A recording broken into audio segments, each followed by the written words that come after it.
right, welcome back to the program. Bruce Omodion is joining me right now. He's the Chief Research Officer at Invest Data Consulting Limited. Welcome to you, Mr. Omodion, and thanks for joining me today. Thanks for having me again. Okay, now let's get started. We are in the second quarter of this year. What's your analysis of the first quarter? How did we fare as an economy in the first quarter of this year, especially as we all battled, or we're still battling a pandemic? What do you think? Actually, I would say that the first quarter of 2021 was a mixed quarter in terms of performance. If you look at the economic data, I will tell you they are mixed and some are negative. But I would say kudos to the government and the CBN for early intervention in 2020. That overflow to what we saw in the first quarter of 2021. But what is important at this point that not only what we have achieved in the either 2020 last quarter or first quarter, consistent policy, how to sustain this is what's important. Even when your growth or your recovery is still fragile, you need to put policy in place to sustain it. And that is the most important thing. Because in Nigeria, we've seen that policy somersault and mismatched policy have kept us where we are as a nation. Yes, we understand that what happened in 2020, that the COVID-19 and that led us into recession, the second time in the last 4 years. And also, we are coming out of it with having a positive GDP for last quarter 2020 as 0.11, which is good for me. But sustainability is what matters at this point. But what we're seeing in terms of policy or infrastructural reform we're seeing is not supporting the economy as we speak now. If you look at our GDP, let me start from our GDP first. GDP, you see that the agricultural sector that also contribute much to that. For me, it's not much as expected because the interest government have shown in that sector and the money upon there, we have seen more contribution to our GDP. But because of what insecurity in the system, in the economy, people are not in the farm, farmers are out of farm. Also, look at our inflation as we speak now. Inflation continues to rally, to continue to rise on a monthly basis as well. They are receiving the data to us to see.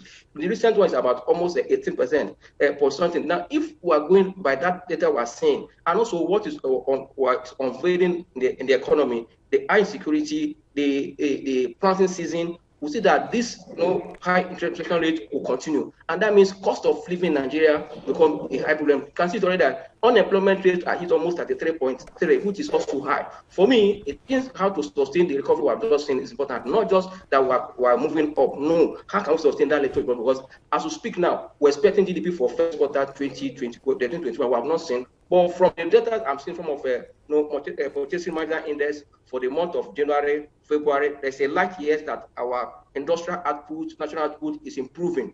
But we need to sustain that. We have not seen the data for purchasing manager for March, but for January, that they moved from 50.2 to February 52.7. It's an improvement. Fine. Also, we have moved from a negative GDP in third quarter from 3.62 to a positive GDP in fourth quarter. These are signs that we are recovering.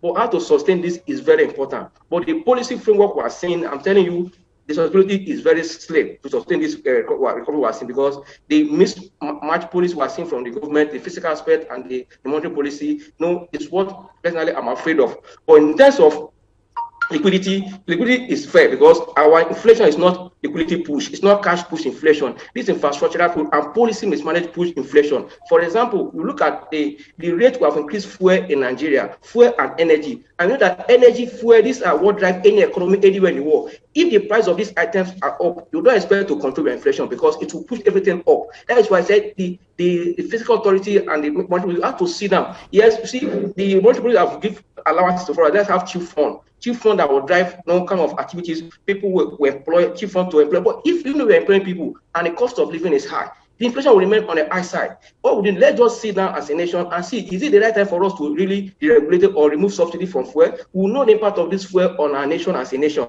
For me, it is time for the government to sit down. Or can we do it batch by batch? That will go a long way to make us, even though what we're doing, at the end of the day, if inflation remains high, even investment in fixed income, investment in capital is being threatened already with high inflation in Nigeria.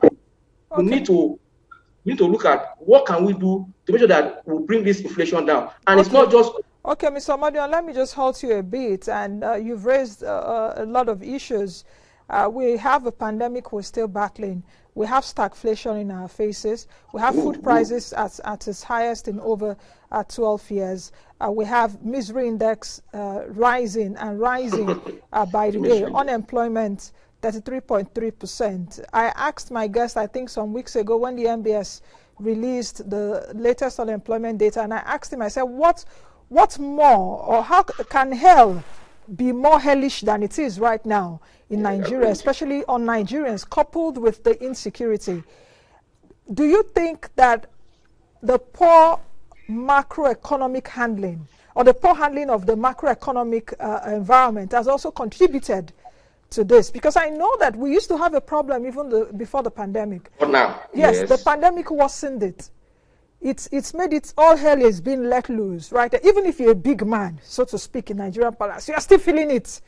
Because if you are one big man in the midst of 1 million poor people, you are the poorest big man. Yes, you are the poorest big man, and everyone will be coming to you for the tiniest thing. So how do you see the handling of Nigeria's macroeconomic environment in the last quarter? Yeah, even let me just, before I enter the last quarter, even before now, there is no coordination between the monetary policy and the fiscal policy in Nigeria. As if they are working apart.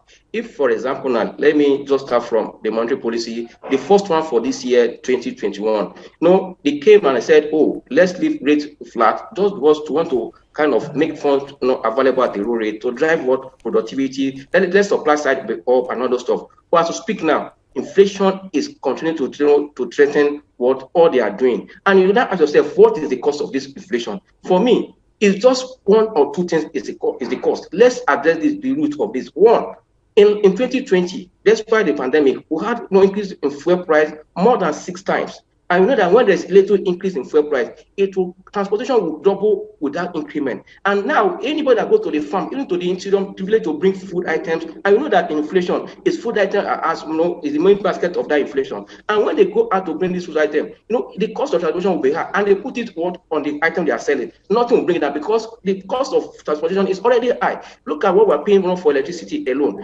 The cost of also production is high. I think what we should do, let's sit down and see. For example, now I'll tell them, I'll give it to this government to a level. Look at the way we're having good roads. Fine. If you're having road that people are not using the road, who's going to enjoy the road? You say that unemployment or misery index is high. It's because people are unemployed, insecurity, and the people are not in the farm. No, a lot of things. We need to sit and say, let's address the issue of security. One. After addressing the issue of security, I'm telling you, things will come down. Farmers will go back to farm. And also look at our policy mismatch. You can't see a country where the same ministry that they are contemplating information. One say they have increased fuel price, one say they don't increase fuel. In the same ministry, there's no coordination in this this government, the way they do their things. Let them just sit down and coordinate their activities. In the same ministry, they say, oh, we're increasing fuel. One say, oh, we're not increasing fuel. Nigeria, sorry. No, it's a conflicting statement. As we speak now, people are already factoring that in this month of April, fuel will cross around 200 naira. Already, it's going to reflect on price of goods and services. The high cost of living will be there. Unemployment will also jump up. Even when CBN have left interest rate a bit low to attract a cheaper fund, people are still finding it difficult because things are high. I think we should come back, let the monetary policy and the fiscal go back to their drawing board and amend them. If, for example, now you say you are giving people in terms of relief, in terms of levy, bringing bus to transport Nigerians. Even when they bring this bus, are they going to use water to run it? It's not going to fuel. This high cost of fuel they're going to use to run this bus. We need to address this issue. Once this issue is sorted out, I'm telling you, the economy will find direction. Only good thing I'm saying that the Nigeria companies are shown that they are resilient despite the recession we just saw and the COVID-19 issue. If you see the numbers that are coming out of these companies in Nigeria, I think that our companies, the corporate Nigerians are really resilient and they are shown that yes, they can manage resources. If that is pushed to the government aspect, let's government be run as corporate body. If it is run like that, things will improve in Nigeria. If the same Nigeria who are complaining, the corporate companies here are giving us good results, they are paying dividend, we also take that kind of attitude to government. What's wrong in Nigeria? The government like things will improve in this nation. So where actually is the missing link? Because just like you said, and it's good you brought that out, because if you take a look at the earnings from the Nigerian quoted companies on the Nigerian Stock Exchange, you will see that the earnings that they brought out, even in a pandemic year, surpassed our expectations. Exactly. They were paying dividends. Dangote Cement, for example, 16 naira.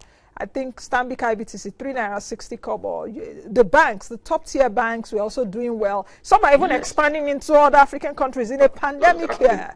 And these are companies that are within a dysfunctional Yes. economy.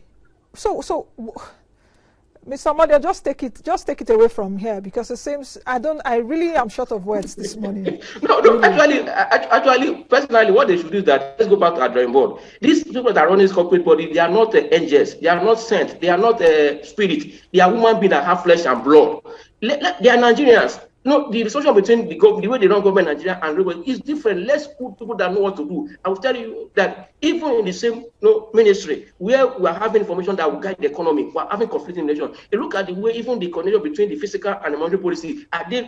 We need to work as a team. Look at all these big companies; they work as a team. That's why you are seeing results. But in Nigeria, the government, whether they run it as one-man business or it's for a set of people in Nigeria, I don't understand. Let's come together and build this nation with policy that is.